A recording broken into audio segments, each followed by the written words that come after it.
Option chain analysis നടത്തുന്ന സമയത്ത് നിങ്ങൾക്ക് കാണാം കോൾ സൈഡിലാണെങ്കിലും അതേപോലെ തന്നെ പുട്ട് സൈഡിലാണെങ്കിലും വളരെ നിയർ ബൈ ആയിട്ടുള്ള സ്ട്രൈക്കിൽ വരെ ഹ്യൂജ് ബിൽഡപ്പും അതേപോലെ തന്നെ വോളിയും നിങ്ങൾക്ക് കാണാൻ വേണ്ടി സാധിക്കും.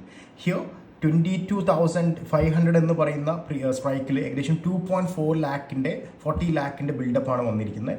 ആൻഡ് തൊട്ടടുത്ത സ്ട്രൈക്കിലും ഓൾമോസ്റ്റ് 1 ലാക്ക് ആൻഡ് പിന്നെയും 2.1 ലാക്കിൻ്റെ ബിൽഡപ്പ് വരുന്നുണ്ട്. അതേപോലെ ഒരു ഹ്യൂജ് വോളിയം നമുക്ക് ഇവിടെ കാണാൻ വേണ്ടി സാധിക്കും. ആൻഡ് ഹിയർ പുട്ട് സൈഡിലും നമുക്ക് ഹ്യൂജ് വോളിയം കാണാൻ വേണ്ടി പറ്റും. ബട്ട് കോൾ സൈഡിൽ അത്ര തന്നെ ഇല്ല. സോ ഇത് യൂഷ്വലി കണ്ടുവരുന്ന ഒരു സംഗതിയല്ല.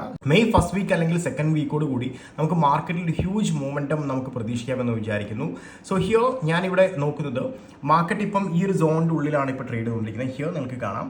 സോ ഈ ഒരു സോൺ ബ്രേക്ക് ചെയ്തിട്ട് ഇപ്പം മാർക്കറ്റ് ഈ ഒരു ലെവലിലാണ് നിൽക്കുന്നതെങ്കിൽ ഈ സോൺ ബ്രേക്ക് ചെയ്തിട്ട് മാർക്കറ്റ് മുകളിലോട്ട് പോവുകയാണെങ്കിൽ ഒബ്വിയസ്ലി മാർക്കറ്റ് 23,000 എന്ന് പറയുന്ന റേഞ്ചിലേക്ക് എത്താനും, ഇനി എല്ലാ മാർക്കറ്റ് ഇത് ബ്രേക്ക് ചെയ്തുകൊണ്ട് താഴത്തേക്കാണ് വരുന്നതെങ്കിൽ മാർക്കറ്റ് വീണ്ടും ഈ ഒരു 21,900 അല്ലെങ്കിൽ